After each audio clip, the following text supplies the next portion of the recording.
Hey team, welcome to my YouTube channel. This is actually my first video fully in English. Normally you'll find content here in Spanish, but don't worry, English subtitles are coming very soon too. Now, after that big win over France in Wellington, the All Blacks are heading into the third and final test with a bit more breathing room. It all goes down at FMG Stadium in Hamilton. And yeah, Razor Robertson has rung in some serious changes to the squad. Compared to the 15th that ran out in the 43-17 win over Les Bleus, we're looking at 10 changes this time around. Up front in the front row, we've got Samisoni Taukei'aho and Tyrell Lomax coming in for Cody Taylor and Fletcher Newell. In the loose forwards, Samipeni Finau and Luke Jacobson slot in for Tupu Vai and Christian Leo Willie. At halfback and first five, Cortez Ritima and Damian McKenzie replace Roygaard and Beauden Barrett. In the midfield, it's Quinn Tupaia and Anton Lienert-Brown running the show. On the right wing, Sevu Reece replaces Imoni Narawa, and Ruben Love takes over at fullback for Will Jordan. We could also see the debut of Brodie McAllister, who's been named on the bench. Here's how the All Blacks will run out in Hamilton, starting for fifth. Ethan de Groot, Samisoni Taukei'aho, Tyrell Lomax, Patrick Tuipulotu, Fabian Holland, Samipeni Finau, Ardie Savea, Luke Jacobson, Cortez Ritima, Damian McKenzie, Quinn Tupaia, Anton Lienert-Brown, Rieko Ioane, Sevu Reece, Ruben Love, reserves, Brodie McAllister, George Bauer, Fletcher Newell, Dalton Papali, Noah Hotham, Tamosi Tavatavanawai, Will Jordan.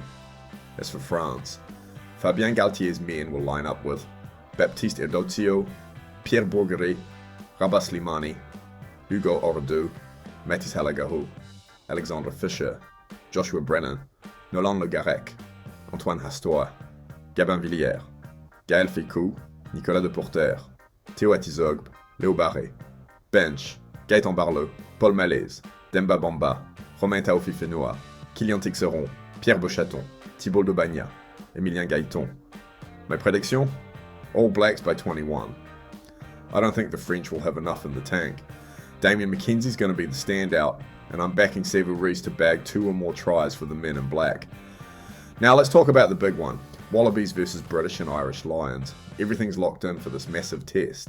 Kickoff is at 8 PM New Zealand time, 7 AM in Argentina, and it all happens at Suncorp Stadium in Brisbane. The man with the whistle? None other than Ben O'Keefe from New Zealand. Now, let's talk about the hosts. Australia comes into this one a bit shaky after just scraping past Fiji and Newcastle in their season opener. Eddie Jones's men will line up like this. Starting 15, James Slipper, Matt Faessler, Alan Alalatoa, Nick Frost, Jeremy Williams, Nick Champion de Crespigny, ex-Castra, Fraser McWright, Captain Harry Wilson, Jake Gordon and Tom Lineage in the halves, Leonard Katau and Joseph Swelly in the midfield, Harry Potter, Max Jorgensen and Tom Wright at the back, bench Billy Pollard, Angus Bell, Tom Robertson, Tom Hooper, Carlo Tizzano, Tate McDermott, Ben Donaldson and Andrew Kellaway. And now, the visitors. The Lions are unbeaten so far on their Aussie tour, and head coach Andy Farrell is rolling out a stacked side. Starting 15, Ellis Genge, Dan Sheehan, Tadek Furlong, Maro Itoje, captain, and Joe McCarthy, Tadek Beerner, Tom Curry, Jack Conan in the loose forwards, Jameson Gibson Park at halfback, Kiwi Fauna Hurricane, with Finn Russell at first five, Siona Tuipulotu and Hugh Jones, James Lowe, who shined as a Chief several years ago. Tommy Freeman and Hugo Keenan round out the backs. Impact players off the bench, Ronan Kelleher, Andrew Porter, Will Stewart, Ollie Chessum, Ben Earl, Alex Mitchell, Marcus Smith and Bundy Aki. My prediction, Lions by 21. This Wallabies side is one of the weakest I've seen in years. With the 2027 World Cup on home soil coming fast, they've got a lot to figure out, and quickly. Let me know who you think is going to take these ones. If you enjoyed this kind of content, give it a like, drop a comment and hit that subscribe button. Tomorrow I'll be back with my regular Spanish content. This was just a little test to see how English vids go on the channel. Catch you in the next one. Cheers!